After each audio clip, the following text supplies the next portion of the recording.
We'd like to start the press conference with Minister Motegi. Minister, the floor is yours. Thank you. I do not have any opening comments. If you have any questions, please raise your hand. If you're designated, please come to the closest standing microphone. State your name and affiliation. So who would like to start the question? Yamamoto-san, please. Yamamoto from NHK. I would like to ask about the LDP presidential election that was carried out yesterday. Mr. Suga was chosen as the new president of the LDP. What is your assessment? And also, what are your expectations to the new president of the LDP? And also, Minister, if you could kindly look back on the past year as the Minister of Foreign Affairs. Yes, there was the LDP presidential election, and the vote among the parliamentarians and also among the local parliamentarians garnered or indicated very strong support for Mr. Suga. And Mr. Suga was chosen as the new president of the LDP. So there's very strong support. With the backing of the very strong support, tomorrow it is likely that a new cabinet will be formed tomorrow. So response to COVID-19 and also recovering of the economy and also promotion of active diplomacy. These are policies, various policies which have been promoted under the Abe administration, and I'm sure that they'll be further promoted. There are remaining issues. So with regard to remaining issues, the fullest of the efforts should be exerted to respond to the expectations of the Japanese public. I believe that is most critical. Now, let me look back on the past year as the Minister of Foreign Affairs. To be quite candid, I was very blessed with excellent, wonderful team members, and the year went by very quickly. That is my view. And I enjoyed my work. It was very stimulating. So, not so much about the outcome of the past year, but in my capacity as the Minister of Foreign Affairs for the past year, I was able to come across various conferences and meetings. And my view is this. Over the past 7 years and 8 months, Prime Minister Abe has been actively promoting a diplomacy that takes a panoramic perspective of the world map. As a result, the sense of presence of the Japan as a country has become much stronger on the global scene, and the expectation of the global community toward Japan and the expectation of the various countries toward Japan has significantly strengthened as a result. As I mentioned when I took the office, I mentioned that I wanted to further promote this diplomacy form that takes a panoramic perspective of the world map. And that is why I mentioned that I would like to exert my fullest of the efforts to promote diplomacy with both tolerancy and strength. Last year, we had a series of meetings with the ASEAN countries. Of course, there were topics where not all members were able to see eye to eye. But the tolerance of Japan, various ASEAN countries, I believe, have shown understanding about the tolerance demonstrated by Japan. I mentioned 5 points when I took the office as priority issues. First is to further advancing the Japan-U.S. alliance, which is the linchpin of the Japanese form of diplomacy. The other would be response to outstanding issues related to North Korea, including abduction, nuclear, and missiles, and also diplomacy with neighboring countries such as China, ROK, Republic of Korea, and Russia. And the other would be response to Middle East situation, which is becoming more tense in nature. And the other is to pursue economic diplomacy, where Japan can take leadership in the creation of new common rules, and also responding to issues of global scale. And I mentioned that I would like to promote such diplomacy when I first took office. Now, against that backdrop, I believe that there are areas where we've been able to show progress and some areas where issues still remain, to be quite candid with you. As far as the U.S.-Japan alliance is concerned, Japan-U.S. alliance is concerned, over the past 2 years, between Prime Minister Abe and President Trump, there have been a series of exchanges between the two. So this year, we celebrated the 60th anniversary of the Japan-U.S. Security Treaty. And so the alliance between the two countries in various respects, in various fields, I believe, have shown progress. This is the linchpin of Japan's diplomacy, and I think this has become more robust than ever before. On the other hand, Prime Minister Abe did refer to the abduction issue. he mentioned that he was not able to resolve this issue while he was in office.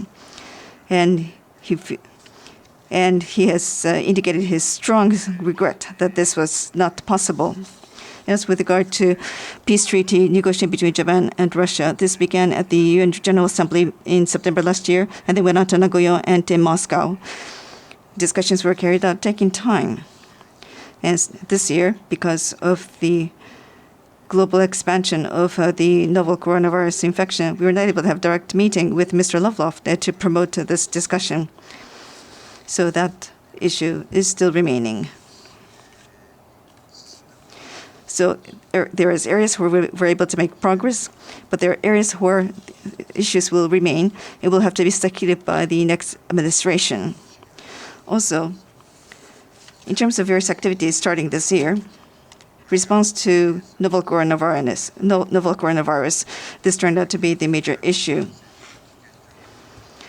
So we've carried out issuance of a warning on infectious disease in a flexible manner, flexibly increased its level, and so strengthened border enforcement measures. And also, starting from Wuhan, we've been able to offer assistance to return of some 12,000 Japanese nationals with the support of the local embassies. Also, medical assistance and physical assistance, supply assistance in relation to COVID-19, and also strengthening the medical system where there are vulnerabilities. So we've been able to give assistance to developing countries in an unprecedented speed. That is my view. Also, with regard to new coronavirus, it's important that we balance measures to prevent the spread of new coronavirus and also to promote the resumption of the economy, which means that with regard to travel of the people, compared to other countries, I think we intentionally was able to respond to this issue, and already we've been able to launch the residence track with 7 countries and regions, and we've come to agreement with Singapore about the launch of the business track. So we've made steadfast progress toward the resumption of travel. In terms of the economy and also trade, as you know, I was responsible for TPP in the past. And with the launch of TPP 11, and also with the Japan-EU EPA taking effect in January this year, we've been able to reach the enforcement of Japan-US trade agreement. The parliament session last year was quite difficult and challenging. And also, just last week, we've been able to reach an agreement in principle with regard to Japan-UK Comprehensive Economic Partnership. So, through these trade negotiations, and it's not just about mere movement of goods. It involves investment rules and also protection of intellectual property and also activities in the digital field. So TPP, I think compared to TPP and Japan-EU EPA, we've been able to reach even higher level rules in these areas. As protectionism is rising on a global scale, I believe that Japan was able to lead the promotion of free and fair trading system, and also been able to lead the way in terms of new rule making. And going forward, we need to exert leadership in this area. There is global spread of the novel coronavirus, and also we see tensions between US and China. So therefore, the international community is in the midst of a major transition. When we consider international order in the post-corona era, how do we balance measures to protect the spread of the infection and the free movement of people and goods, and also with the advent of digitalization?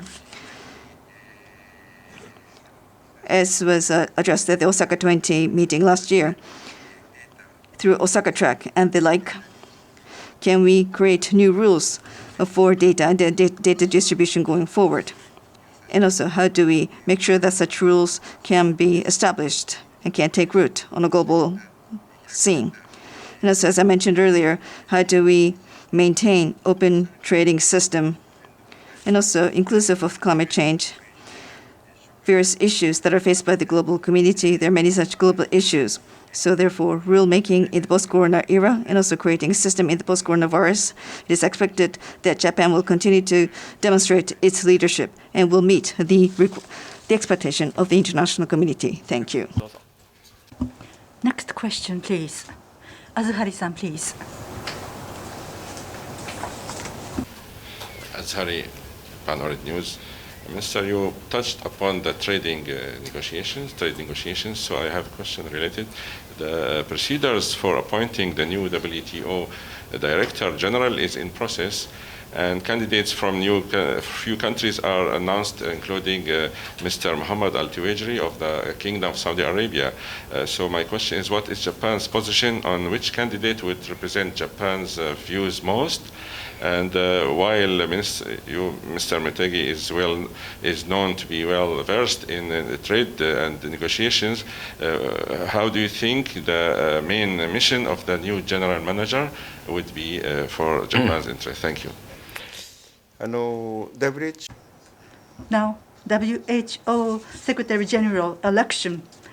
This week, there's going to be the first round, and 8 candidates are going to be narrowed down to 5.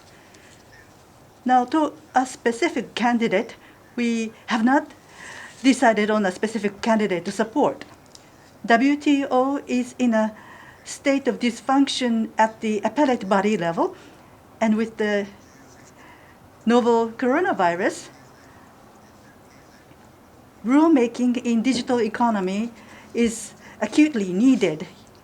There's no time to waste for reform. So for the new Secretary General, this person will have to work on these mounting challenges to take the reform of WTO forward solidly. As I said before, there are 3 qualities that are needed in a Secretary General. One is the capability to coordinate different interests between major countries. Given the current situation, this quality is very important in my view. The second is whether this person can make a positive contribution to maintaining and strengthening the multilateral trading system. The third is securing transparency of the organization. I do hope that a candidate that satisfied these conditions will be selected, and I would like to continue to work with the relevant countries. Any other question? If not, we'd like to conclude the press conference then. Thank you very much, ladies and gentlemen. This is the end of the press conference.